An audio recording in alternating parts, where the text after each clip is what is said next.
Hello ਸਤਿ ਸ਼੍ਰੀ ਅਕਾਲ ਨਮਸਤੇ ਨਾਦਾ ਮੈਂ ਹਾਂ ਤੁਹਾਡੀ ਆਪਣੀ ਹੋਸਟ ਤੇ ਦੋਸਤ ਸੰਧਿਆ ਦੱਤਾ ਤੇ ਅੱਜ ਮੈਂ ਆਪਣੇ ਸਾਰੇ ਸ਼ਰੋਤਿਆਂ ਦਾ ਨਿੱਘਾ ਸਵਾਗਤ ਕਰਨਾ ਚਾਹੁੰਦੀ ਹਾਂ ਤੁਹਾਡੇ ਆਪਣੇ ਪਸੰਦੀਦਾ ਪ੍ਰੋਗਰਾਮ ਮਾਈਗ੍ਰੇਸ਼ਨ ਸੋਲੂਸ਼ਨ ਵਿੱਚ ਤੇ ਮੈਂ ਸ਼ੁਕਰੀਆ ਕਰਨਾ ਚਾਹੁੰਦੀ ਹਾਂ ਕਿ ਤੁਸੀਂ ਸਾਨੂੰ ਸਾਡੇ ਪ੍ਰੋਗਰਾਮ ਰਾਹੀਂ ਬਹੁਤ ਸਾਰੀ ਆਪਣੀ ਮਾਈਗ੍ਰੇਸ਼ਨ ਤੋਂ ਰਿਲੇਟਡ ਜਿਹੜੀਆਂ ਇਨਕੁਆਇਰੀਜ਼ ਹੈਗੀਆਂ ਉਹ ਭੇਜੀਆਂ ਆ ਤੇ ਜੋ ਸਾਡਾ ਅੱਜ ਦਾ ਪ੍ਰੋਗਰਾਮ ਹੈ ਉਹਦੇ ਵਿੱਚ ਅਸੀਂ ਤੁਹਾਡੀ ਇਨਕੁਆਇਰੀਜ਼ ਨੂੰ ਐਡਰੈਸ ਕਰਾਂਗੇ ਤੇ ਮੈਂ ਵੈਲਕਮ ਕਰਨਾ ਚਾਹੁੰਦੀ ਹਾਂ ਮਿਸਿਸ ਦਮਨ ਮਲਿਕ ਜੀ ਦਾ ਆਪਣੇ ਸਟੂਡੀਓ ਦੇ ਵਿੱਚ ਵੈਲਕਮ ਮੈਡਮ ਜੀ thank you so much for having ਮੀ ਹਾਂਜੀ ਤੁਸੀਂ ਦਮਨ ਮੈਮ ਬਾਰੇ ਜਾਣਦੇ ਹੋ ਕਿ ਉਹ ਹਮੇਸ਼ਾ ਸਾਡੇ ਨਾਲ ਸਾਡੇ ਪ੍ਰੋਗਰਾਮ ਵਾਸਤੇ ਟਾਈਮ ਕੱਢਦੇ ਆ ਰਹੇ ਆ ਤੇ ਉਹ ਇੱਕ ਮਾਈਗ੍ਰੇਸ਼ਨ ਐਕਸਪਰਟ ਨੇ ਤੇ ਮਾਈਗ੍ਰੇਸ਼ਨ ਦੀ ਫੀਲਡ ਵਿੱਚ ਪਿਛਲੇ 4 ਤੋਂ 5 ਸਾਲਾਂ ਦੇ ਦੌਰਾਨ ਆਪਣੀ ਸਰਵਿਸਿਜ਼ ਪ੍ਰੋਵਾਈਡ ਕਰ ਰਹੇ ਨੇ ਤੇ ਜੋ ਸਾਡਾ ਅੱਜ ਪ੍ਰੋਗਰਾਮ ਦਾ ਟੌਪਿਕ ਹੈ ਉਹ ਬੇਸਿਕਲੀ ਜੋ ਤੁਹਾਡੀਆਂ ਇਨਕੁਆਇਰੀ ਸਾਨੂੰ ਆਈਆਂ ਉਹ ਤੋਂ ਰਿਲੇਟਡ ਹੀ ਹੈਗਾ ਅਸੀਂ ਉਹਦੇ ਵਿੱਚ ਕਾਫੀ ਜੋ ਇਨਕੁਆਇਰੀਜ਼ ਹੈਗਾ ਉਹਨੂੰ ਅਸੀਂ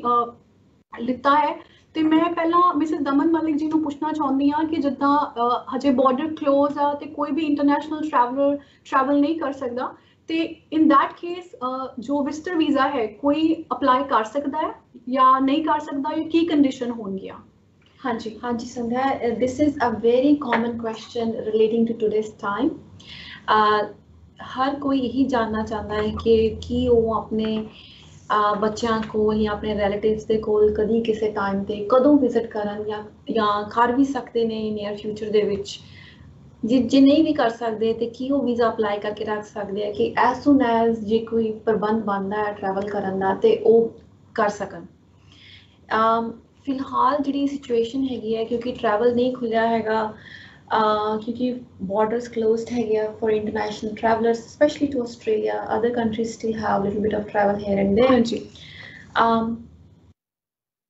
ਜਿਹੜੀ ਵੀਜ਼ਾ ਐਪਲੀਕੇਸ਼ਨ ਤੇ ਕੋਈ ਪਾਬੰਦੀ ਨਹੀਂ ਹੈਗੀ ਵਿਜ਼ਟਰ ਵੀਜ਼ਾ ਐਪਲੀਕੇਸ਼ਨ ਤੇ ਕੋਈ ਪਾਬੰਦੀ ਨਹੀਂ ਹੈਗੀ ਜਿਨ੍ਹਾਂ ਕੋਲ ਵੀਜ਼ਾ ਹੈ ਕਿ ਉਹ ਟਰੈਵਲ ਕਰ ਪਾਉਣਗੇ ਜਾਂ ਨਹੀਂ ਕਰ ਪਾਉਣਗੇ ਉਹ ਡਿਫਰੈਂਟ ਗੱਲ ਹੈ ਸੋ ਜੇ ਕੋਈ ਆਪਣਾ ਵਿਜ਼ਟਰ ਵੀਜ਼ਾ ਲਾਂਚ ਕਰਨਾ ਚਾਹੁੰਦਾ ਤੇ ਉਹ ਕਰ ਸਕਦਾ ਹੈ ਉਹਨਾਂ ਨੂੰ ਪੂਰੀ ਪਰਮਿਸ਼ਨ ਹੈਗੀ ਹੈ ਹਾਂਜੀ ਇੱਕ ਵਾਰੀ ਜੇ ਵੀਜ਼ਾ ਗ੍ਰਾਂਟ ਹੋ ਜਾਂਦਾ ਹੈ ਕਿ ਉਹ ਟਰੈਵਲ ਕਰ ਪਾਉਣਗੇ will only depend on the time ਹਾਂਜੀ ਹਾਂਜੀ ਹਾਂਜੀ ਤੇ ਮੀਨਸ ਇਟ ਟੋਟਲੀ ਡਿਪੈਂਡ ਕਰਦਾ ਹੈ ਸਿਚੁਏਸ਼ਨਸ ਤੇ ਕੰਡੀਸ਼ਨਸ ਉੱਪਰ ਲਾਈਕ ਫਿਊਚਰ 'ਚ ਅਸੀਂ ਦੇਖਾਂਗੇ ਕਿ ਇਸ ਵੀਜ਼ਾ ਦੇ ਵਿੱਚ ਕਿੰਨੇ ਚੇਂਜਸ ਫਰਦਰ ਆਉਂਦੇ ਹੈਗੇ ਆ ਜਿੱਦਾਂ ਕਿ ਤੁਸੀਂ ਰੀਸੈਂਟਲੀ ਜਾਣਦੇ ਹੋ ਕਿ prime minister of Australia banned even travel of his own citizens ਹਾਂਜੀ there are around 9,000 plus citizens Australian citizens ਜਿਹੜੇ ਇੰਡੀਆ ਵਿੱਚ ਕਿਸੇ ਨਾ ਕਿਸੇ ਕਾਰਨ ਨਾਲ ਗਏ ਸੀਗੇ ਤੇ ਉੱਥੇ ਹੀ ਰਹਿ ਗਏ ਤੇ ਵਾਪਸ ਨਹੀਂ ਆਏ ਅਜੇ ਤੱਕ ਉਹਨਾਂ ਦੇ ਟਰੈਵਲ ਤੇ ਵੀ ਪਾਬੰਦੀ ਹੈਗੀ ਹੈ ਕਿ ਉਹ ਜੇ ਉਹ ਟਰੈਵਲ ਕਿਸੇ ਤਰੀਕੇ ਵਾਪਸ ਕਰਨ ਤੇ ਉਹਨਾਂ ਨੂੰ 5 ਸਾਲ ਦੀ ਸਜ਼ਾ ਤੇ ਫਾਈਨ ਜਾਂ ਦੋਨਾਂ ਵਿੱਚੋਂ ਇੱਕ ਹੈਗਾ ਹਾਂਜੀ ਫਾਈਨ ਵੀ ਕਾਫੀ ਵੱਡਾ ਫਾਈਨ ਹੈ ਅਰਾਊਂਡ 60,000 ਸੋ ਉਹ ਜੇ ਆਸਟ੍ਰੇਲੀਆ ਇਹ ਸਿਚੁਏਸ਼ਨ ਸਪੈਸ਼ਲੀ ਜਦੋਂ ਇੰਡੀਆ ਦੇ ਵਿੱਚ ਕਾਫੀ ਕੋਵਿਡ ਦੇ ਕਾਫੀ ਕੇਸਿਸ ਐਵਰੀ ਡੇ ਆ ਰਹੇ ਆ situation coffee out of the control ਹੈਗੀ ਹੈ ਉਹਨੂੰ ਮੱਦੇਨਜ਼ਰ ਰੱਖਦੇ ਹੋਏ ਪ੍ਰਾਈਮ ਮਿਨਿਸਟਰ ਨੇ ਇਹ ਬਿਆਨ ਦਿੱਤਾ ਜਾਂ ਇਹ ਕਦਮ ਚੱਕਿਆ ਇਸ ਸਿਚੁਏਸ਼ਨ ਦੇ ਵਿੱਚ ਜੋ ਆਪਣੇ ਸਿਟੀਜ਼ਨਸ ਲਈ ਇਹ ਚੀਜ਼ ਲੈ ਕੇ ਆਏ ਨੇ ਤੇ ਜਿਹੜੇ ਓਵਰਸੀਜ਼ ਸਿਟੀਜ਼ਨਸ ਹੈਗੇ ਜਿਹੜੇ ਆਸਟ੍ਰੇਲੀਆ ਨੂੰ ਵਿਜ਼ਿਟ ਕਰਨਾ ਚਾਹੁੰਦੇ ਆ ਦੇ ਸਟੈਂਡ ਨੋ ਚਾਂਸ ਫਿਲਹਾਲ ਹਾਂਜੀ ਉਹਦੇ ਉੱਪਰ ਵੀ ਕਾਫੀ ਸਭ ਦੇ ਵਿਊਜ਼ ਸੀ ਲਾਈਕ ਕੁਝ ਡੈਫੀਨੇਟਲੀ ਜੋ ਜਿਨ੍ਹਾਂ ਦੇ ਰਿਲੇਟਿਵਸ ਜਾਂ ਫਰੈਂਡਸ ਜਾਂ ਫੈਮਿਲੀ ਮੈਂਬਰਸ ਉੱਥੇ ਹੈਗੇ ਆ ਡੈਫੀਨੇਟਲੀ ਉਹ ਲਾਈਕ ਨਹੀਂ ਕਰਨਗੇ ਬਟ ਇਟਸ ਬੇਸਿਕਲੀ ਉਹਨਾਂ ਨੇ ਇਸ ਲਈ ਕੀਤਾ ਸੀ ਕਿ ਤਾਂ ਕਿ ਉਹ ਨਹੀਂ ਚਾਹੁੰਦੇ ਕਿ ਸਿਚੁਏਸ਼ਨ ਅੰਡਰ ਕੰਟਰੋਲ ਹੈਗੀ ਆ ਤੇ ਕੋਵਿਡ ਦੀ ਕੋਈ ਵੀ ਪ੍ਰੋਬਲਮ ਲਾਈਕ ਅਸੀਂ ਕਿਉਂਕਿ ਕਾਫੀ ਜਾਣੇ ਇਸ ਚੀਜ਼ ਵਿੱਚ ਹੈਗੇ ਤੇ everybody wants to save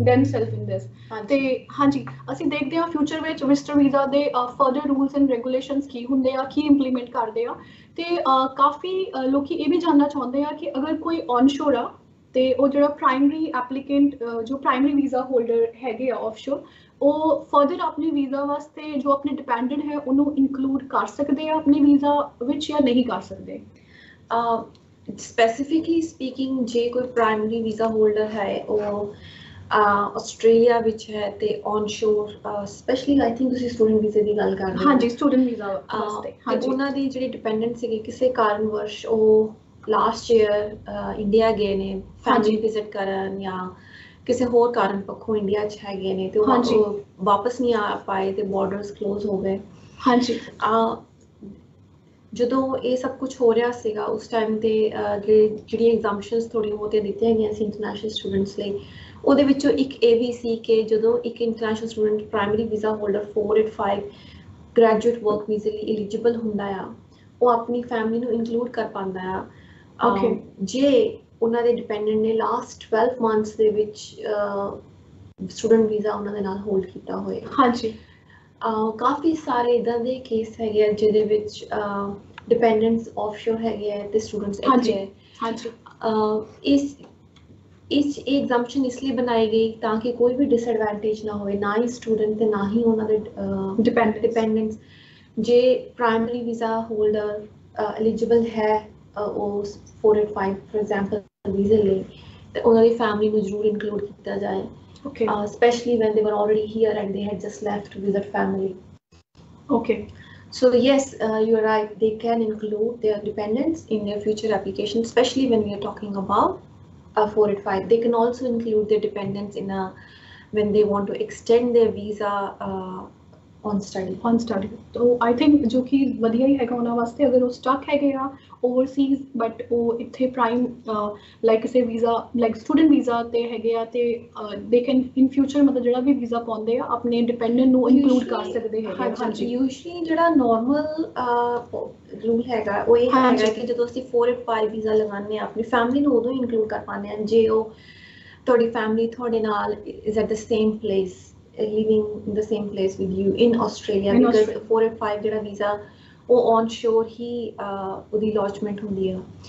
there is another exemption similarly ਕਿ ਜਿਹੜੇ ਪ੍ਰਾਇਮਰੀ ਵੀਜ਼ਾ ਹੋਲਡਰ ਆਫਸ਼ੋਰ ਚਲੇ ਗਏ ਤੇ ਉਹਨਾਂ ਨੇ ਆਪਣੀ ਸਟੱਡੀ ਆਨਲਾਈਨ ਕੰਪਲੀਟ ਕੀਤੀ। ਹਾਂਜੀ ਉਹਨਾਂ ਨੂੰ ਵੀ ਇਹ ਐਗਜ਼ਾਮਸ਼ਨ ਦਿੱਤੀ ਗਈ ਕਿ ਉਹ ਆਫਸ਼ੋਰ ਵੀ 485 ਪਾ ਸਕਣ ਤੇ ਉਹਨਾਂ ਦਾ ਵੀਜ਼ਾ ਉਦੋਂ ਕਲਿੱਕ ਹੋਏਗਾ ਜਾਂ ਉਦੋਂ ਸਟਾਰਟ ਹੋਏਗਾ the moment they come and touch Australia.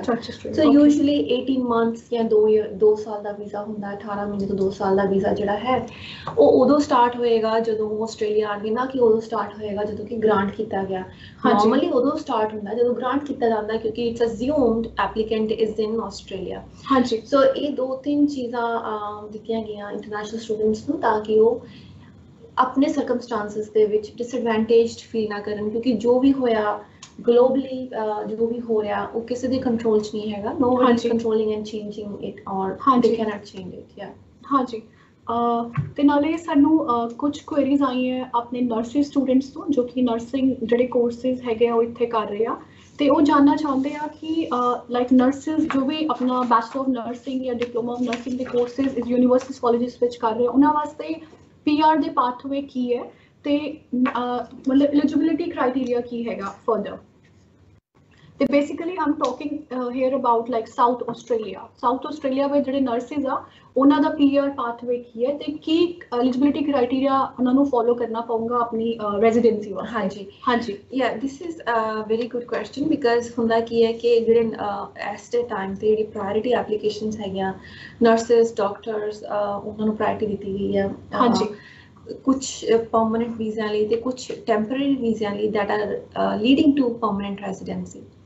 ਹਾਂਜੀ ਸੋ ਜੇ ਆਪਾਂ ਗੱਲ ਕਰੀਏ ਜਿਹੜਾ ਸਾਊਥ ਆਸਟ੍ਰੇਲੀਆ ਹੈ ਉਹ ਥੋੜੀ ਜਿਹੀ ਐਗਜ਼ਾਮਸ਼ਨਸ ਕਹਿ ਲਓ ਜਾਂ ਥੋੜਾ ਜਿਹਾ ਰਿਲੈਕਸਡ ਐਟੀਟਿਊਡ ਦੇ ਰਿਹਾ ਟੂਵਰਡਸ ਨਰਸਿਸ ਬਿਕਾਜ਼ ਇਸ ਟਾਈਮ ਤੇ ਨਰਸਿਸ ਦੀ ਲੋੜ ਹੈਗੀ ਆ। ਹਾਂਜੀ but at the same time ਜੇ ਉਹਨਾਂ ਨੇ ਥੋੜਾ ਜਿਹਾ ਈਜ਼ੀ ਕੀਤਾ ਤੇ ਉਹਨਾਂ ਨੇ ਰਿਕੁਆਇਰਮੈਂਟਸ ਵੀ ਰੱਖੀਆਂ। ਫੋਰ ਐਗਜ਼ਾਮਪਲ ਤੁਸੀਂ ਇਸ ਫੀਲਡ ਦੇ ਵਿੱਚ ਉਦੋਂ ਹੀ ਐਲੀਜੀਬਲ ਹੁੰਦੇ ਹੋ ਸਾਊਥ ਆਸਟ੍ਰੇਲੀਆ 'ਚ ਆਪਣੀ for example temporary residency as 491 or permanent residency as 190 ਉਦੋਂ ਐਲੀਜੀਬਲ ਹੁੰਦੇ ਆ ਜੇ ਤੁਸੀਂ ਉੱਥੇ ਰਹਿ ਰਹੇ ਹੋ। ਇਹ ਨਹੀਂ ਹੈ ਕਿ ਤੁਸੀਂ ਆਸਟ੍ਰੇਲੀਆ 'ਚ ਹੀ ਰਹਿ ਰਹੇ ਹੋ ਤਾਂ you will become eligible.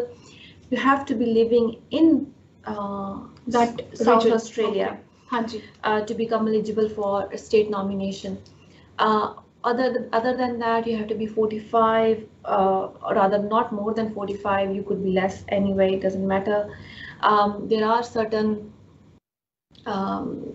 kind of nurses that are part of the program like registered nurses as pediatric nurse or a regular registered nurse or an enrolled nurse. ਹਾਂਜੀ ਉਸ ਤੋਂ ਇਲਾਵਾ ਇਹ ਜਿਹੜੀ ਆਪਣੀ ਸਾਊਥ ਆਸਟ੍ਰੇਲੀਆ ਦੀ ਸਟੇਟ ਹੈ ਥੋੜਾ ਜਿਹਾ ਐਕਸਪੀਰੀਅੰਸ ਵੀ ਮੰਗਦੀ ਹੈਗੀ ਆ। ਸੋ एक्सपीरियंस ਦੇ ਨਾਲ ਉਹਨਾਂ ਨੇ ਸਪੈਸੀਫਾਈ ਕੀਤਾ ਹੈ ਕਿ ਜਿਹੜਾ ਐਕਸਪੀਰੀਅੰਸ ਆ either part time ਹੋਏ ਜਾਂ full time ਹੋਏ, so part time becomes nothing less than 20 hours a week and full time is usually 36 to 38 hours a week. ਹਾਂਜੀ ਉਹਨਾਂ ਦੀ ਇੱਕ ਸਕਿੱਲ ਅਸੈਸਮੈਂਟ ਵੀ ਹੋਣੀ ਜ਼ਰੂਰੀ ਹੈ ਜੋ ਕਿ is a normal requirement for most of the skilled occupations in Australia. ਹਾਂਜੀ ਉਹਦੇ ਨਾਲ ਇੰਗਲਿਸ਼ ਦੀ ਰਿਕੁਆਇਰਮੈਂਟ ਉਹਨਾਂ ਨੇ ਕੰਪੀਟੈਂਟ ਰੱਖੀ ਹੈਗੀ ਤਾਂ ਕਿ which is called 6 each. Okay Usually it's 7 each, but ਜਿੱਥੇ ਕਿ ਐਪਰਾ ਦੀ ਰਜਿਸਟ੍ਰੇਸ਼ਨ ਇਨਵੋਲਵ ਹੋ ਜਾਂਦੀ ਆ ਉੱਥੇ ਸਾਨੂੰ 7 each ਦੀ ਰਿਕੁਆਇਰਮੈਂਟ ਹੀ ਫੋਲੋ ਕਰਨੀ ਪਏਗੀ. ਓਕੇ ਜਦੋਂ ਤੁਸੀਂ ਆਪਾਂ ਦੇਖਦੇ ਹਾਂ ਕਿ ਜਿਹੜੀ ਸਕਿੱਲ ਅਸੈਸਮੈਂਟ ਅਸੀਂ ਕਰਵਾਉਂਦੇ ਹਾਂ ਯੂਜਲੀ ਸਾਡੀ ਕੁਆਲੀਫਿਕੇਸ਼ਨ ਵੀ ਇਨਵੋਲਵ ਹੁੰਦੀ ਹੈ. ਹਾਂਜੀ ਬਹੁਤ ਸਾਰੇ ਇੱਦਾਂ ਦੇ ਸਟੂਡੈਂਟਸ ਵੀ ਹੈਗੇ ਨੇ ਜਿਨ੍ਹਾਂ ਨੇ for example cert 3 in nursing leading to diploma in enrolled nursing ਕਰਦੇ ਨੇ. ਹਾਂਜੀ ਜਿਨ੍ਹਾਂ ਨੇ cert 3 ਕੀਤਾ ਹੈਗਾ ਉਹ eligible ਨਹੀਂ ਹੈ because the minimum level of qualification is diploma or a higher level of qualification. ਹਾਂਜੀ ਓਕੇ ਐਂਡ ਜੇ ਅਸੀਂ ਸਪੈਸੀਫਿਕਲੀ ਗੱਲ ਕਰੀਏ ਕਿ ਜੇ ਅਸੀਂ ਨਰਸਿੰਗ ਸਾਊਥ ਆਸਟ੍ਰੇਲੀਆ 'ਚ ਨਹੀਂ ਕੀਤੀ ਫॉर ਐਗਜ਼ਾਮਪਲ ਅਸੀਂ ਨਰਸਿੰਗ ਕੁਈਨਸਲੈਂਡ 'ਚ ਕੀਤੀ ਜਾਂ ਨਿਊ ਸਾਊਥ ਵੇਲਸ 'ਚ ਕੀਤੀ ਕੀ ਅਸੀਂ ਐਲੀਜੀਬਲ ਹੈਗੇ ਹਾਂ ਫਿਰ ਵੀ ਸਾਊਥ ਆਸਟ੍ਰੇਲੀਆ ਦੇ ਵਿੱਚ? ਦੀ ਆਨਸਰ ਇਜ਼ ਯੈਸ, ਬਟ ਉਹਦਾ ਇੱਕ ਡਿਫਰੈਂਟ ਪ੍ਰੋਗਰਾਮ ਹੈਗਾ ਜਿਹਨੂੰ ਅਸੀਂ ਕਹਿੰਦੇ ਟੈਲੈਂਟ ਐਂਡ ਇਨੋਵੇਟਰਸ ਪ੍ਰੋਗਰਾਮ ਜਿਹਦੇ ਵਿੱਚ ਉਹ ਨਰਸਿਸ ਨੂੰ ਅਪਲਾਈ ਕਰਨ ਦਾ ਮੌਕਾ ਦਿੰਦੇ ਹੈਗੇ 491. But at the same time, they have to be living in South Australia. With having adequate experience of 12 months to 6 months to 12 months for different, depending upon what visa you are applying. Okay. Similarly, there are exemptions if you work in regional areas, for example, that our experience the requirement is थोड़ी सी cut जाती है. Okay. जे तुसी greater South Australia चाहेंगे, for example, in Adelaide, the requirement of work experience becomes higher. Yes, so this is basically the overview of the program that has been run by South Australia, especially for the nurses. Okay, ਤੇ IELTS ਜੋ requirement ਹੈਗੀ ਆ overall ਜਿੱਦਾਂ ਤੁਸੀਂ ਦੱਸਿਆ 6 ਹੁੰਦੀ ਆ ਤੇ ਕੋਈ requirement in each module ਵੀ ਕੋਈ set ਕੀਤੀ ਹੋਈ ਉਹਨਾਂ ਨੇ? 6 each when we say ਜਦੋਂ ਅਸੀਂ ਗੱਲ ਕਰਦੇ ਹਾਂ ਕਿ ਕੋਈ competent ਹੈਗਾ ਆਪਣੀ ਇੰਗਲਿਸ਼ ਦੇ ਵਿੱਚ ਤਾਂ ਅਸੀਂ ਉਹਦਾ ਇੱਕ background assumption ਇਹ ਹੁੰਦਾ ਹੈ ਕਿ ਉਹਨਾਂ ਕੋਲ 6 each ਹੈਗੇ ਆ in each module. Okay. ਹਾਂਜੀ ਜਿਹੜਾ ਪ੍ਰੋਫੀਸ਼ੀਐਂਟ ਇੰਗਲਿਸ਼ ਚ ਗਿਣਿਆ ਜਾਏਗਾ ਉਹਦੀ ਅਸਿਊਮਡ ਕੈਪੇਬਿਲਿਟੀ ਅਸੀਂ ਮੰਨਦੇ ਹੈਗੇ ਆ ਕਿ ਉਹ 7 each ਤੇ ਠਹਿਰੇਗਾ. ਓਕੇ ਠੀਕ ਹੈ. ਤੇ ਆਈ ਥਿੰਕ ਕਾਫੀ ਨਰਸਿਸ ਜਿਨ੍ਹਾਂ ਨੇ ਸਾਨੂੰ ਇਹ ਕੁਐਸਚਨਸ ਭੇਜੇ ਉਹਨਾਂ ਨੂੰ ਕਲੀਅਰ ਹੋ ਗਿਆ ਹੋਣਾ ਕਿ ਉਹਨਾਂ ਨੂੰ ਕਿਸ ਐਲੀਜੀਬਿਲਿਟੀ ਕ੍ਰਾਈਟੇਰੀਆ ਜਾਂ ਕਿੱਦਾਂ ਉਹਨਾਂ ਨੇ ਆਪਣਾ ਪ੍ਰੋਸੈਸ ਕਰਨਾ ਹੈਗਾ ਫਰਦਰ ਰੈਜ਼ੀਡੈਂਸੀ ਵਾਸਤੇ. ਤੇ ਸਾਨੂੰ ਕਾਫੀ ਜਾਣੇ ਜੋ ਕਿ ਜਿਨ੍ਹਾਂ ਦੇ ਪੇਰੈਂਟਸ ਇੰਡੀਆ ਤੋਂ ਜਾਂ ਕਿਤੇ ਵੀ ਕੰਟਰੀ ਤੋਂ ਆਏ ਉਹਨਾਂ ਦੇ ਕੋਲ ਤੇ ਉਹ ਫਰਦਰ ਟਰੈਵਲ ਰਿਸਟ੍ਰਿਕਸ਼ਨਸ ਕਰਕੇ ਟਰੈਵਲ ਨਹੀਂ ਕਰ ਸਕੇ ਵਾਪਸ ਤੇ ਉਹਨਾਂ ਨੇ ਆਪਣਾ ਕੋਈ ਨਾ ਕੋਈ ਫਰਦਰ ਜਿੱਦਾਂ ਹੈਗਾ ਆ visitor visa due to Covid ਲਿੱਤਾ ਹੈ ਤੇ ਉਹ ਜਾਣਨਾ ਚਾਹੁੰਦੇ ਆ ਕਿ ਉਹਨਾਂ ਦੇ ਅਗਰ ਪੇਰੈਂਟਸ ਇੱਥੇ ਹੈਗੇ ਆ ਤੇ ਉਹਨਾਂ ਵਾਸਤੇ ਕੋਈ ਰੈਜ਼ੀਡੈਂਸੀ ਆਪਸ਼ਨਸ ਅਵੇਲੇਬਲ ਹੈ ਆਸਟ੍ਰੇਲੀਆ ਵਿੱਚ ਜਿਹਦੇ ਥਰੂ ਉਹ ਅਪਲਾਈ ਕਰ ਸਕਦੇ ਆ ਆਪਣੇ ਪੇਰੈਂਟਸ ਵਾਸਤੇ? ਹਾਂਜੀ ਕਾਫੀ ਫੈਮਲੀਜ਼ ਇੱਦਾਂ ਦੀਆਂ ਹੈਗੀਆਂ ਜਿਨ੍ਹਾਂ ਦੇ ਪੇਰੈਂਟਸ ਵਿਜ਼ਿਟ ਕਰ ਰਹੇ ਸੀਗੇ ਜਦੋਂ ਇੰਟਰਨੈਸ਼ਨਲ ਬਾਰਡਰਸ ਕਲੋਜ਼ ਹੋਏ ਜਾਂ ਜਾਣ ਵਾਲੇ ਸੀਗੇ ਉਹ ਜਾ ਨਹੀਂ ਸਕੇ. ਸੋ ਓਵਰ ਐਂਡ ਆਲ ਜੇ ਅਸੀਂ ਦੇਖੀਏ ਤਾਂ ਇਹ ਬਹੁਤ ਹੀ ਇੱਕ ਇੰਟਰਸਟਿੰਗ ਕੁਐਸਚਨ ਹੈ ਕਿ ਪੇਰੈਂਟਸ ਲਈ ਕੀ ਆਪਸ਼ਨ ਰਹਿ ਜਾਂਦਾ. ਯੂਜਲੀ ਜਿਹੜੇ ਸਾਡੇ ਬਜ਼ੁਰਗ ਹੈਗੇ ਆ they are more than happy to just visit because ਉਹਨਾਂ ਨੂੰ ਆਪਣਾ ਪਿਛੋਕੜ ਪਸੰਦ ਹੈ, ਉੱਥੇ ਹੀ ਰਹਿਣਾ ਪਸੰਦ ਕਰਦੇ ਆ. ਬਟ ਜੋ ਹਾਲਾਤ ਹੈਗੇ ਆ ਆਈ ਥਿੰਕ ਬੱਚੇ ਵੀ ਇਹ ਸੋਚ ਰਹੇ ਨੇ ਕਿ ਸਾਡੇ ਜਿਹੜੇ ਪੇਰੈਂਟਸ ਆ ਇੱਥੇ ਜ਼ਿਆਦਾ ਸੇਫ ਨੇ because of their age and other circumstances that are happening in India. So ਜਿਹੜਾ ਪਹਿਲਾ ਟੈਂਪਰੇਰੀ ਆਪਸ਼ਨ ਇਹ ਹੋਏਗਾ ਕਿ ਜਿਸ ਤਰ੍ਹਾਂ ਸਾਨੂੰ ਸਾਰਿਆਂ ਨੂੰ ਪਤਾ ਕੋਵਿਡ ਪੈਂਡੈਮਿਕ ਵੀਜ਼ਾ ਜਿਹਨੂੰ ਅਸੀਂ 408 ਵੀਜ਼ਾ ਕਹਿੰਦੇ which is free of cost. Okay. And anybody can apply for it who are unable to depart Australia because of border closure or no flights or for any other reason relating to COVID. So all they have to prove is they are in good health and they have health insurance and they will be able to do this. Okay. some of the parents, as I have also many inquiries personally on this, that they want to, the children want to have an option that the parents can live here permanently. Okay. So ਜਿਹੜੇ parent visa ਸਾਨੂੰ ਸਾਡੇ ਕੋਲ options already ਹੈ, ਉਹਨਾਂ ਵਿੱਚੋਂ ਕੁਝ ਹੀ options ਬਚਦੀਆਂ ਨੇ ਜਿਹੜੀਆਂ ਸਾਨੂੰ ਬ੍ਰਿਜਿੰਗ ਵੀਜ਼ਾ ਦਿੰਦੀਆਂ ਨੇ। ਕਿਉਂਕਿ ਜੇ ਅਸੀਂ ਕੋਈ ਇਦਾਂ ਦਾ ਵੀਜ਼ਾ ਅਪਲਾਈ ਕਰਦੇ ਹਾਂ ਜਾਂ ਉਹ ਔਨ ਸ਼ੋਰ ਨਹੀਂ ਹੁੰਦਾ, ਉਹ that's of no use to the family at the moment. So the first option is aged parent visa. So the parents who are above the age of 66 years, they are eligible for this. But this jada a visa, aged parent visa हैगा, the waiting time all alone is 20 to 30 years. Okay. ਦੀ ਹੈਗੀ ਹੈ। ਉਹਦਾ ਮਤਲਬ ਇਹ ਹੈ ਕਿ ਜੇ ਤੁਸੀਂ ਅੱਜ ਵੀ ਅਪਲਾਈ ਕਰਦੇ ਹੋ ਤਾਂ visa ਨੂੰ 30 ਸਾਲ ਲੱਗਣਗੇ। Okay. So that's the queue. It's a quota that's released, given every year. Hanji. And so hence the wait time is very long. Okay. The other option is contributory aged parent visa. Okay. Which are in two categories. One is temporary and one is permanent. Okay. It's called contributory because it has a big fee attached to it, but the visa wait time is around 2 to 3 years. Okay. So once the visa is applied, the parents are awarded a bridging visa, so they stay legal in Australia for the time waiting time of the visa, and they face no issues with regards to keeping the parents legally in Australia. Okay. The fee part, as we have discussed, most of the time the question arises कि केड़ा visa लगाया जाए, temporary लगाया जाए पहला या permanent लगाया जाए। ਹਾਂਜੀ। So ਉਹਦੇ ਵਿੱਚ बड़ा इंटरेस्टिंग क्वेश्चन, rather बड़ा इंटरेस्टिंग फैक्ट ਇਹ ਆਉਂਦਾ ਹੈ कि the money consideration remains the same. Okay. ਹਾਲਾਂਕਿ ਜੇ ਤੁਸੀਂ ਪਹਿਲਾਂ ਟੈਂਪਰੇਰੀ ਵੀਜ਼ਾ ਲਗਾਉਂਦੇ ਹੋ ਉਹਦਾ ਵੀ ਵੇਟ 2 years। 2 years. ਉਸ ਤੋਂ ਬਾਅਦ ਜਦੋਂ ਤੁਸੀਂ ਪਰਮਨੈਂਟ ਲਗਾਉਂਦੇ ਹੋ ਉਹਦਾ ਵੀ wait again is 2 years. Okay. But ਇਹ ਹੈ ਕਿ ਜਿਹੜੀ ਆਪਾਂ ਕਾਸਟ ਡਿਸਕਸ ਕਰ ਰਹੇ ਹਾਂ ਕਿ ਵੱਡੀ ਫੀ ਹੈਗੀ ਕੰਟਰੀਬਿਊਟਰੀ ਫੀ, ਉਹ ਦੋ ਪਾਰਟਸ ਦੇ ਵਿੱਚ ਡਿਵਾਈਡ ਹੋ ਜਾਂਦੀ ਹੈ। Okay. ਜਿਹਦੇ ਨਾਲ ਬੱਚਿਆਂ ਨੂੰ ਥੋੜਾ ਜਾਂ ਆਸਟ੍ਰੇਲੀਅਨ ਸਿਟੀਜ਼ਨਸ ਨੂੰ ਥੋੜਾ ਜਿਹਾ ਈਜ਼ੀ ਹੋ ਜਾਂਦਾ ਉਹ ਪੇ ਕਰਨਾ ਆਪਣੇ ਪੇਰੈਂਟਸ ਲਈ। ਹਾਂਜੀ। ਹਾਂਜੀ।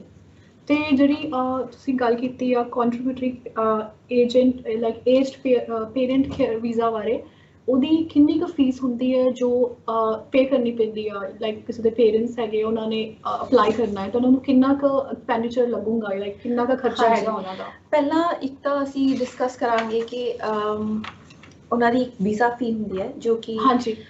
first of all both the parents can apply together. ਹਾਂਜੀ। There has to be one application, so one becomes the primary applicant and the other becomes the dependent. So primary fees ਹੈਗੀ around 4,000 and around 2,000 is the fee for the secondary. Okay. ਜੇ ਅਸੀਂ temporary visa ਪਹਿਲਾਂ apply ਕਰਦੇ ਹਾਂ ਤੇ first instalment ਤੁਹਾਡੀ ਹੈਗੀ ਹੈ ਅਰਾਊਂਡ 30,000. Okay. ਉਹ ਉਦੋਂ ਡਿਊ ਹੁੰਦੀ ਹੈ ਜਦੋਂ ਕਿ ਵੀਜ਼ਾ ਗ੍ਰਾਂਟ ਡਿਊ ਹੈਗਾ। Okay. ਜਦੋਂ ਕਿ 2 ਸਾਲ ਨਿਕਲ ਜਾਂਦੇ ਆ ਤੇ ਉਸ ਤੋਂ ਬਾਅਦ ਪਰਮਨੈਂਟ ਵੀਜ਼ੇ ਦੀ ਅਪਲਾਈ ਕਰਨ ਦੀ ਵਾਰੀ ਆਉਂਦੀ ਹੈ ਤੇ ਉਦੋਂ ਜਿਹੜੀ ਫੀਸ ਹੈਗੀ ਆ that is visa fee is minimal, but your second installment of that another 20,000 becomes due. Okay. So ਜੇ ਤੁਸੀਂ ਆਪਾਂ ਸਿੱਧਾ ਹੀ permanent visa ਲਗਾਉਂਦੇ ਆ ਤੇ then the whole thing is due in one time, that is $43,600 approximately. Okay. We're talking in approximate numbers. ਹਾਂਜੀ। So ਜਿਹੜੀ ਇਹ ਇੱਕ ਸਿਰਫ ਇੱਕ people who want to stagger the payments, it's good for them and it's made for them. Okay. So but the visa gives you same thing. Okay. Temporary visa and the permanent visa gives you same benefits and same outcome. Okay. ਉਹਦੇ 'ਚ ਕੋਈ ਫਰਕ ਨਹੀਂ ਪੈਣਾ। ਹਾਂ ਇਹ ਹੈ ਕਿ ਇੱਕ ਅਲੱਗ ਤੋਂ ਇੱਕ ਰਿਕੁਆਇਰਮੈਂਟ ਹੈਗੀ ਆ ਜਿਹਨੂੰ ਅਸੀਂ ਕਹਿੰਦੇ ਆ ਕਿ assurance of support. Assurance of support ਦਾ ਮਤਲਬ ਹੈ ਕਿ there is another expenditure of 14,000 or rather 7,000 for each parent. Okay. It is just an assurance ਕਿ ਜਦ ਤੱਕ permanent visa ਨਹੀਂ ਆਉਂਦਾ ਉਹਨਾਂ ਚਿਰ ਉਹ ਪੈਸੇ ਜਿਹੜੇ ਆ 2 ਸਾਲ ਲਈ ਗਵਰਨਮੈਂਟ ਕੋ ਹੁੰਦੇ ਆ just to cover any costs on behalf of the government that must have happened during the stay, because there could be, you know, some kind of debt that could be medical debt, could be something. Okay. ਤੇ ਸਾਰੇ ਪੁੱਛਣਾ ਚਾਹੁੰਦੇ ਹੋ ਕਿ ਇਹਦੇ ਉੱਪਰ ਕਾਫੀ discussion ਹੁੰਦੀ ਰਹੀ ਹੈ ਪਾਸਟ ਵਿੱਚ ਵੀ, ਜਿਹੜੀ ਆ ਫੀਸ ਆ ਲਾਈਕ ਉਹ ਸੋਚਦੀ ਆ ਕਿ ਕੁਝ ਜ਼ਿਆਦਾ ਵੱਡੀ ਹੈਗੀ ਆ, you know it's a hefty amount, ਜੋ ਵੀ ਕੋਈ ਇੱਥੇ ਸਿਟੀਜ਼ਨ ਹੈਗਾ ਆ ਜੋ ਅਬ ਚਾਹੁੰਦਾ ਉਹਦੇ ਪੇਰੈਂਟਸ ਜਿਹੜੇ ਓਲਡ ਹੈਗੇ ਉਹਨਾਂ ਦੇ ਨਾਲ ਰਹਿਣ, ਤੁਹਾਡੀ ਕੀ ਰਾਏ ਹੈਗੀ ਆ, ਲਾਈਕ ਉਹ ਇੰਨੀ ਜ਼ਿਆਦਾ ਹੈਗੀ ਆ, ਉਹਦੇ ਬਾਰੇ ਉਹ ਜਾਣਨਾ ਚਾਹੁੰਦੇ ਕਿ it's not another way, you know, doing this kind of, ਹਾਂਜੀ। See, ਜਿਹੜੀ ਇਹ cost ਹੈਗੀ ਹੈ, ਇਹ contribution ਹੈਗਾ towards the Australian Treasury, or however you want to say it. So this amount is basically calculated as thinking ਕਿ ਇਹ ਜਿਹੜਾ individual ਹੈ ਇਹ Australian society ਚ ਨਹੀਂ ਰਿਹਾ ਆਪਣੇ working years ਦੇ ਵਿੱਚ, ਇਹਨਾਂ ਨੇ tax pay ਨਹੀਂ ਕੀਤਾ, so to offset the rights awarded in the visa, for example healthcare rights and other you know, the facilities that they're getting because they're getting permanent residency. So they haven't contributed by paying tax during their working years, so this amount is to offset all that, and they get you know, healthcare and all those facilities in Australia because of that contribution. Otherwise they would have to just wait 13 years where there is no contribution.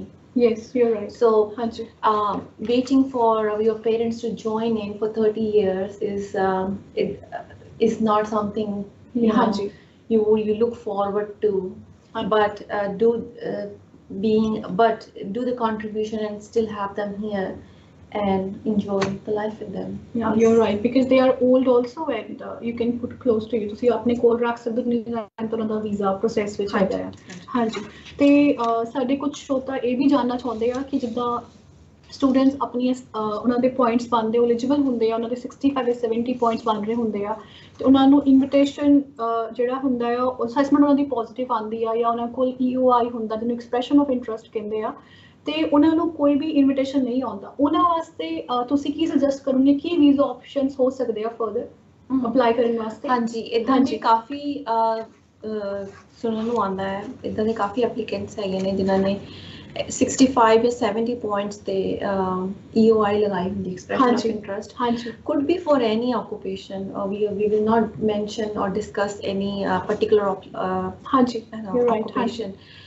But ਉਸ ਤੋਂ ਬਾਅਦ ਜਦੋਂ ਉਹਨਾਂ ਨੂੰ it's a frustrating time for the applicant and the student ਕਿ ਜਦੋਂ ਉਹਨਾਂ ਨੂੰ eligible ਵੀ ਹੈ, ਸਾਰੇ eligibility criteria ਨੂੰ ਉਹ properly tick out ਵੀ ਕਰ ਰਹੇ ਨੇ, but still ਉਹਨਾਂ ਨੂੰ invitation ਨਹੀਂ ਆ ਰਿਹਾ, could be for many reasons, ਜਾਂ ਤਾਂ ਉਹਨਾਂ ਕੋਲ enough points ਨਹੀਂ ਹੈਗੇ, ਜਾਂ there are better EOIs in the system that they get the invitation first, or the invitations are not open yet. So ਹੁੰਦਾ ਕੀ ਹੈ ਕਿ EOI does not give you any insurance, does not give you time, or rather does not give you legal status to stay in Australia. It is just an expression of interest. So the waiting time is on some other visa. They are waiting on by holding some other visa. So usually it is graduate work visa or postgraduate study visa, which they hold for 18 months or 2 years, and then they wait for an invitation. So precisely what the question means is that ਜੇ ਉਹਨਾਂ ਕੋ ਵੀਜ਼ੇ ਦਾ time ਵੀ ਖਤਮ ਹੋ ਰਿਹਾ ਹੋਏ ਤੇ invitation ਵੀ ਨਾ ਆ ਰਿਹਾ ਹੋਏ ਤਾਂ ਕੀ ਕਰਨ? ਹਾਂਜੀ। So the first option could be applying for another work visa, which is called 482. So it is assumed ਜਦੋਂ ਤੁਸੀਂ ਇੱਕ skilled occupation ਦੇ ਵਿੱਚ ਆਪਣੇ ਨੂੰ nominate ਕਰਦੇ ਹੋ, that it is assumed that you're working in the industry with the same occupation. So if you are working in the industry with one employer, or doesn't matter, 1 or 2 employers, but you have 2 years of post-study work experience in this related or the same occupation, you become eligible for, or rather you can have the eligibility for 482 visa, which is employer-sponsored visa. That is one. That is one way. There are many students who go back to study to upgrade their own qualification or go further in their industry, so they become eligible for even better something better in their own field.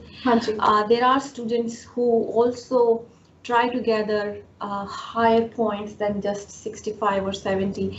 There are many ways of doing it. For example, they join English, you know, they get rather they join professional years for a year, and then they get some points out of it.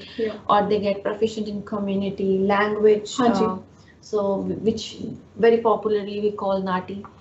And they also get, once they become qualified, they also gather some points on that. They automatically get some points if they're single, or if they're married, they can get their spouse's skills assessed and get some points on that. If the spouse is well versed in English and they can play and they can have competent English, they still get some points for that. So that's one way of gathering higher points. But means instead of waiting, and you know, it's better to see अपना professional year करो ताकि तुसी more points बना सको ते नाले या तुसी अपना दूजे वीजे वास्ते अप्लाई कर सकदे हो अगर ਤੁਹਾਡੇ ਕੋਲ post qualification experience ਹੈਗਾ ਤੇ ਤੁਸੀਂ ਆਪਣਾ further ਜਿਹੜਾ residency ਵਾਲਾ ਰਸਤਾ ਹੈਗਾ ਤੁਸੀਂ ਉਹਨੂੰ choose ਕਰ ਸਕਦੇ ਹੋ।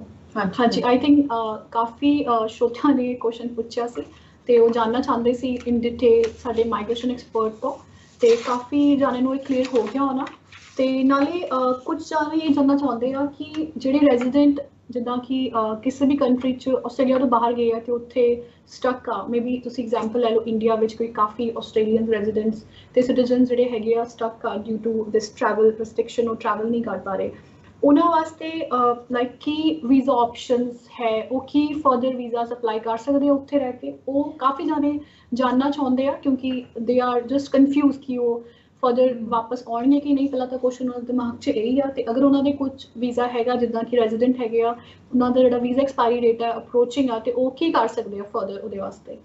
ਹਾਂਜੀ ਜਿਹੜੇ ਸਾਡੇ ਰੈਜ਼ੀਡੈਂਟਸ ਹੈਗੇ ਆ ਜੇ ਉਹ ਕਿਸੇ ਕਾਰਨਵਸ਼ ਆਪਣੇ ਵੀਜ਼ਾ ਐਕਸਪਾਇਰ ਸੀ ਰੈਜ਼ੀਡੈਂਟ ਵੀਜ਼ਾ ਜਿਹੜਾ ਹੈਗਾ ਕਿਸੇ ਵੀ ਤਰੀਕੇ ਦਾ ਹੈਗਾ ਉਹਦੀ ਇੱਕ expiry date ਹੁੰਦੀ ਹੈ। ਹਾਂਜੀ it comes with indefinite stay in Australia but it does not come with indefinite travel। ਹਾਂਜੀ so ਉਸ ਜਿਹੜੀ ਉਹਦੀ ਆਖਰੀ ਡੇਟ ਆ ਉਹ ਤੋਂ ਪਹਿਲਾਂ you have to travel back if you want to travel on the same visa। ਹਾਂਜੀ ਜੇ ਉਹ ਤੁਸੀਂ offshore ਹੈਗੇ ਕਿਸੇ ਕਾਰਨ ਤੇ ਤੁਸੀਂ ਉਸ ਡੇਟ ਤੋਂ ਪਹਿਲਾਂ travel ਨਹੀਂ ਕਰ ਪਾਏ ਹਾਂਜੀ then the government has given some options that our residents can use। For example it's called resident return visa। Okay 155 or 157 usually the one that's going to be applicable in your question is 155 so the kuch cheeza requirement ਇਹ ਹੈਗੀ ਹੈ ਕਿ the citizen resident ਹੋਣੇ ਚਾਹੀਦੇ ਨੇ ਹਾਂਜੀ past 5 years ਦੇ ਵਿੱਚ at least ਆਸਟ੍ਰੇਲੀਆ 'ਚ ਉਹਨਾਂ ਦੀ presence 2 ਸਾਲ ਹੋਣੀ ਚਾਹੀਦੀ ਹੈ which I think would be applicable on many people who are stuck in India or anywhere else। And they should meet the criteria of having substantial ties to Australia। So substantial ties could be business ties, cultural ties, employment ties, or family ties। So as long as this is proven that they are an asset and they contribute to the Australian community by having all these ties, they can apply this visa offshore and then come। Usually this visa could also be applied onshore and if it's onshore then it's pretty understandable that you know you have good ties and you should have documents obviously to prove so। So in this circumstance in this situation as per your question je koi bahar hai te all they have to prove is substantial ties and of course they would have to prove that they have lived in Australia not less than 2 years in the last 5 years and they will be able to return on this visa। Okay I think which is a good news for everyone who are stuck there and they are resident of Australia ਤੇ ਉਹ further apply ਕਰ ਸਕਦੇ ਆ ਜੋ ਕਿ I think ਰਾਹਤ ਭਰੀ ਉਹਨਾਂ ਵਾਸਤੇ ਹੋਣੀ ਬਿਲਕੁਲ ਹਾਂਜੀ ਤੇ ਨਾਲੇ ਕਾਫੀ ਜਾਣੇ ਇਹ ਜਾਨਣਾ ਚਾਹੁੰਦੇ ਆ ਕਿ ਜਿਹੜਾ ਸੈਕਸ਼ਨ 48 ਹੈ ਮਾਈਗ੍ਰੇਸ਼ਨ ਐਕਟ ਦਾ ਉਹ ਕੀ ਹੁੰਦਾ ਹੈ ਤੇ ਉਹ ਕਿਸ ਤੇ ਅਪਲਾਈ ਹੁੰਦਾ ਆ ਕਿਉਂਕਿ ਸਾਰਿਆਂ ਨੂੰ ਪਤਾ ਹੈ ਕਿ ਕੋਈ ਸੈਕਸ਼ਨ ਉਹਨਾਂ ਨੇ ਪੜ੍ਹਿਆ ਹੈ ਜਾਂ ਸੁਣਿਆ ਹੈਗਾ ਉਹਦੀ ਡਿਟੇਲ ਇਨਫੋਰਮੇਸ਼ਨ ਉਹ ਤੁਹਾਡੇ ਤੋਂ ਚਾਹੁੰਦੇ ਆ ਤੇ ਮੈਂ ਚਾਹੁੰਦੀ ਹਾਂ ਕਿ ਤੁਸੀਂ ਥੋੜਾ ਉਹਦੇ ਬਾਰੇ ਦੱਸੋ ਤੇ ਉੱਤੇ ਥੋੜੀ ਜੀ ਆਪ ਲਾਈਟ ਪਾਓ ਤੇ ਉਹ ਜਾਣਨ ਇਹਦੇ ਬਾਰੇ ਕਿ ਬੇਸਿਕਲੀ ਸੈਕਸ਼ਨ 48 ਹੁੰਦਾ ਕੀ ਹੈ ਮਾਈਗ੍ਰੇਸ਼ਨ ਐਕਟ ਦਾ। ਹਾਂਜੀ, ਸੈਕਸ਼ਨ 48 ਸਿਰਫ ਉਦੋਂ ਆਪਾਂ ਡਿਸਕਸ ਕਰਦੇ ਹਾਂ ਜਾਂ ਉਦੋਂ ਉਹਦੀ ਇੰਪੋਰਟੈਂਸ ਆਉਂਦੀ ਹੈ ਜਦੋਂ ਅਸੀਂ ਇਹਨੂੰ ਇੱਕ ਬਾਰ ਦੀ ਤਰ੍ਹਾਂ ਸੋਚਦੇ ਹਾਂ। ਓਕੇ, ਬਾਰ ਮਤਲਬ ਕਿ ਇਹ ਸਾਨੂੰ ਕੁਝ ਚੀਜ਼ਾਂ ਕਰਨ ਤੋਂ ਰੋਕਦਾ ਹੈ। ਓਕੇ, ਠੀਕ ਹੈ। ਹਾਂਜੀ। So usually it is applicable to non-citizens and non-residents, people who are not Australians. It's applicable to them because ਇਹ ਉਦੋਂ ਅਪਲਾਈ ਹੁੰਦਾ ਹੈ ਜਦੋਂ ਕਿ ਇੱਕ ਨॉन ਸਿਟੀਜ਼ਨ ਆਸਟ੍ਰੇਲੀਆ 'ਚ ਆ ਕੇ ਕਿਸੇ ਤਰੀਕੇ ਦਾ ਵੀਜ਼ਾ ਅਪਲਾਈ ਕਰੇ, ਵੀਜ਼ਾ ਰਿਫਿਊਜ਼ ਹੋ ਜਾਏ, ਹਾਂਜੀ, ਜਾਂ ਉਹਨਾਂ ਦਾ ਵੀਜ਼ਾ ਕਿਸੇ ਕਾਰਨ ਦੇ ਨਾਲ ਕੈਂਸਲ ਕੀਤਾ ਜਾਏ, ਹਾਂਜੀ, ਰਿਗਾਰਡਲੈਸ ਕਿ ਕਿਹੜਾ ਸੈਕਸ਼ਨ ਦੇ under could be a character cancellation or general grounds to cancel, ਹਾਂਜੀ, or incorrect information, section 109. So ਜੇ ਤੁਹਾਡਾ ਵੀਜ਼ਾ ਕੈਂਸਲ ਹੋਇਆ ਜਾਂ ਕਿਸੇ ਕਾਰਨ ਨਾਲ ਰਿਫਿਊਜ਼ ਕੀਤਾ ਗਿਆ ਕੋਈ ਵੀ ਐਪਲੀਕੇਸ਼ਨ ਹੈਗੀ ਹੈ, ਹਾਂਜੀ, ਤੇ ਯੂਜੂਲੀ ਜਿਹੜਾ ਸੈਕਸ਼ਨ 48 ਦਾ ਜਿਹੜਾ ਰਿਸਟ੍ਰਿਕਸ਼ਨ ਆ ਉਹ ਲਾਗੂ ਹੁੰਦੀ ਹੈ। ਇਹਦਾ ਮਤਲਬ ਸਿਰਫ ਇਹ ਹੁੰਦਾ ਹੈ ਕਿ ਜਦੋਂ ਇੱਕ ਵਾਰੀ ਵੀਜ਼ਾ ਰਿਫਿਊਜ਼ ਜਾਂ ਕੈਂਸਲ ਹੋ ਗਿਆ ਤੇ ਜਿਹੜਾ ਐਪਲੀਕੈਂਟ ਹੈਗਾ ਉਹ ਕੋਈ ਹੋਰ ਐਪਲੀਕੇਸ਼ਨ ਨਹੀਂ ਲਗਾ ਸਕਦਾ। ਓਕੇ, ਬਾਰ ਦਾ ਮਤਲਬ it's restricts you to applying certain other visas. Okay, So for example ਕਿਸੇ ਨੇ ਸਟੂਡੈਂਟ ਵੀਜ਼ਾ ਲਗਾਇਆ ਤੇ ਉਹਦਾ ਸਟੂਡੈਂਟ ਵੀਜ਼ਾ ਰਿਫਿਊਜ਼ ਹੋ ਗਿਆ ਤੇ ਉਹ ਸੈਕਸ਼ਨ 48 ਦੇ ਕਰਕੇ ਕੋਈ ਸੈਕਿੰਡ ਐਪਲੀਕੇਸ਼ਨ ਜਾਂ ਥਰਡ ਐਪਲੀਕੇਸ਼ਨ ਨਹੀਂ ਲਗਾ ਸਕਦੇ। ਓਕੇ, ਜੇ ਉਸ ਉਹ ਜਿਹੜੀ ਰਿਫਿਊਜ਼ਲ ਜਾਂ ਕੈਂਸਲੇਸ਼ਨ ਹੈਗੀ ਹੈ ਜੇ ਉਹਨੂੰ ਚੈਲੰਜ ਵੀ ਕਰ ਰਹੇ ਹਾਂ, ਹਾਂਜੀ, ਫॉर ਐਗਜ਼ਾਮਪਲ AAT ਦੇ ਵਿੱਚ ਰਿਵਿਊ ਵੀ ਲਗਾਇਆ, ਹਾਂਜੀ, ਜਦ ਤੱਕ ਉਹ AAT ਦਾ ਰਿਵਿਊ ਨਹੀਂ ਫਾਈਨਲ ਨਹੀਂ ਹੁੰਦਾ, ਫॉर ਐਗਜ਼ਾਮਪਲ ਜੇ ਫਾਈਨਲ ਹੋ ਕੇ ਵੀ ਐਪਲੀਕੈਂਟ ਦੇ ਹੱਕ ਵਿੱਚ ਵੀ ਹੁੰਦਾ, ਉਸ ਟਾਈਮ ਪੀਰੀਅਡ ਤੱਕ 48 ਸੈਕਸ਼ਨ 48 ਦਾ ਜਿਹੜਾ ਬਾਰ ਆ ਉਹ ਰਹਿੰਦਾ ਹੀ ਰਹਿੰਦਾ। ਹਾਂਜੀ। ਸੋ ਇਹ ਜਿਹੜਾ ਬਾਰ ਹੈਗਾ ਇਹ ਤੁਹਾਨੂੰ ਬਾਕੀ ਐਪਲੀਕੇਸ਼ਨਸ ਲਗਾਉਣ ਤੋਂ ਰੋਕਦਾ ਹੈ, ਬਟ ਲਾਅ ਦੇ ਵਿੱਚ ਕੁਝ ਇੱਦਾਂ ਦੇ ਪ੍ਰੋਵੀਜ਼ਨਸ ਹੈਗੇ ਆ ਜਿਹਦੇ ਵਿੱਚ ਕੁਝ ਐਪਲੀਕੇਸ਼ਨਸ ਅਲਾਉਡ ਹੈਗੀਆਂ। ਹਾਂਜੀ, for example partner visa, partner residence visa, protection visa, all kind of bridging visas are allowed to be still applied even when section 48 is applicable, but not no other temporary applications basically are allowed. ਤੇ ਅਗਰ ਕਿਸੇ ਦੇ ਉੱਪਰ ਇਹ migration ਜਿਹੜਾ act ਹੈਗਾ ਆ ਬਾਰ ਉਹ ਲੱਗਦਾ ਆ ਤੇ ਉਹ ਉੱਥੇ ਸਟੇ ਕਰ ਸਕਦਾ till the time ਉਹਨੂੰ ਰਿਪਲਾਈ ਨਹੀਂ ਆਉਂਦੀ ਹੈਗੀ ਫਰਦਰ, ਮਤਲਬ ਉੱਥੇ ਸਟੇ ਕਰ ਸਕਦਾ ਜਾਂ ਕੰਮ ਕਰ ਸਕਦਾ, ਉਹਨੂੰ work rights as long depending upon ਕਿ ਉਹਨਾਂ ਨੇ ਕਿਹੜਾ ਵੀਜ਼ਾ ਪਿੱਛੇ ਲਗਾਇਆ। ਹਾਂਜੀ, ਹਾਂਜੀ। ਕਈ ਐਪਲੀਕੈਂਟਸ ਜਿਹੜੇ ਆ ਕਿ ਪਰਮਨੈਂਟ ਵੀਜ਼ੇ ਦੀ ਐਪਲੀਕੇਸ਼ਨਸ ਜਿਹੜੇ ਲਗਾਉਂਦੇ ਆ, ਹਾਂਜੀ, ਉਹਨਾਂ ਨੂੰ ਯੂਜੂਲੀ ਉਹਨਾਂ ਦੇ ਬ੍ਰਿਜਿੰਗ ਵੀਜ਼ੇ ਤੇ ਜੇ ਵਰਕ ਰਾਈਟਸ ਹੈਗੇ ਆ ਤੇ ਉਹ ਬਾਹਰ ਦੇ ਬਾਵਜੂਦ ਵੀ ਉਹਨਾਂ ਕੋਲ ਵਰਕ ਰਾਈਟਸ ਜਾਂ ਸਟੱਡੀ ਰਾਈਟਸ ਰਹਿਣਗੇ। ਹਾਂਜੀ, ਬਟ ਹਾਂ ਇਹ ਕਿ ਫਿਊਚਰ ਐਪਲੀਕੇਸ਼ਨ ਜਿਹੜੀ ਆ ਔਨ ਸ਼ੋਰ ਨਹੀਂ ਲੱਗੇਗੀ। ਓਕੇ, ਬੇਸਿਕਲੀ ਇਹ ਬਾਰ ਜਿਹੜਾ ਔਨ ਸ਼ੋਰ ਐਪਲੀਕੇਸ਼ਨਸ ਤੇ ਹੀ ਲਾਗੂ ਹੁੰਦਾ। Applicants are free to go offshore and apply whatever another application they want to apply, they can apply. So like I said ਕਿ ਜਦ ਤੱਕ ਜੇ ਤੁਹਾਡੀ ਐਪਲੀਕੇਸ਼ਨ ਰਿਵਿਊ 'ਚ ਹੈਗੀ ਹੈ ਤੇ ਜਦ ਤੱਕ ਉਹਦੇ ਰਿਵਿਊ ਦਾ ਰਿਜ਼ਲਟ ਨਹੀਂ ਆਉਂਦਾ, and even if when the result is in applicant's favor, that bar stays and stands by that date. Okay, ਤੇ ਇਹਨੂੰ ਲਾਈਕ ਹਟਾਉਣ ਦਾ ਕੀ ਫਰਦਰ ਲਾਈਕ ਪ੍ਰੋਸੈਸ ਹੈਗਾ ਹੈ? ਯੂਜੂਲੀ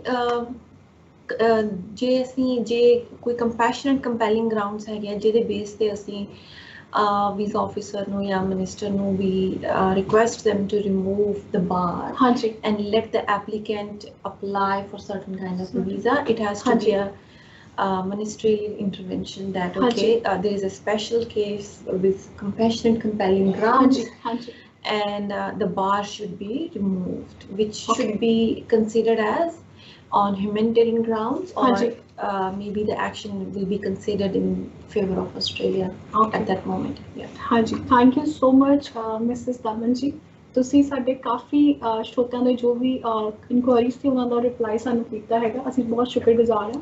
ਤੁਸੀਂ ਹਮੇਸ਼ਾ ਸਾਡੇ ਸਟੂਡੀਓ ਵਾਸਤੇ ਟਾਈਮ ਕੱਢਦੇ ਹੋ ਤੇ ਅਸੀਂ ਹੁਣ ਤੁਹਾਨੂੰ ਅਲਵਿਦਾ ਕਹਿਣਾ ਚਾਹੁੰਦੇ ਹਾਂ ਸਿਰਫ ਅੱਜ ਵਾਸਤੇ। ਅਸੀਂ ਫਿਰ ਲੈ ਕੇ ਤੁਹਾਡੇ ਸਾਹਮਣੇ ਤੁਹਾਡਾ ਪਸੰਦੀਦਾ ਪ੍ਰੋਗਰਾਮ ਮਾਈਗ੍ਰੇਸ਼ਨ ਸੋਲਿਊਸ਼ਨਸ ਲੈ ਕੇ ਪੇਸ਼ ਹੋਵਾਂਗੇ ਤੇ ਉਮੀਦ ਕਰਦੇ ਹਾਂ ਕਿ ਤੁਹਾਨੂੰ ਸਾਡਾ ਅੱਜ ਦਾ ਪ੍ਰੋਗਰਾਮ ਬਹੁਤ ਪਸੰਦ ਆਇਆ ਹੋਊਗਾ ਤੇ ਅਗਰ ਤੁਹਾਡੀ ਹੋਰ ਕੋਈ ਮਾਈਗ੍ਰੇਸ਼ਨ ਤੋਂ ਰਿਲੇਟਡ ਇਨਕੁਆਇਰੀਜ਼ ਹੈਗੀਆਂ ਤੁਸੀਂ ਸਾਨੂੰ ਭੇਜ ਸਕਦੇ ਹੋ ਸਾਡੇ ਨੰਬਰ ਦੇ ਉੱਪਰ ਜੋ ਕਿ ਸਕਰੀਨ ਦੇ ਉੱਪਰ ਵੀ ਆ ਰਿਹਾ ਹੈ 04810 12345 ਤੇ ਅਸੀਂ ਜਲਦੀ ਮਿਲਦੇ ਹਾਂ ਤੁਹਾਨੂੰ। ਥੈਂਕ ਯੂ ਸੋ ਮਚ, ਸ਼ੁਕਰੀਆ, ਸਤਿ ਸ਼੍ਰੀ ਅਕਾਲ ਜੀ, ਥੈਂਕ ਯੂ ਜੀ।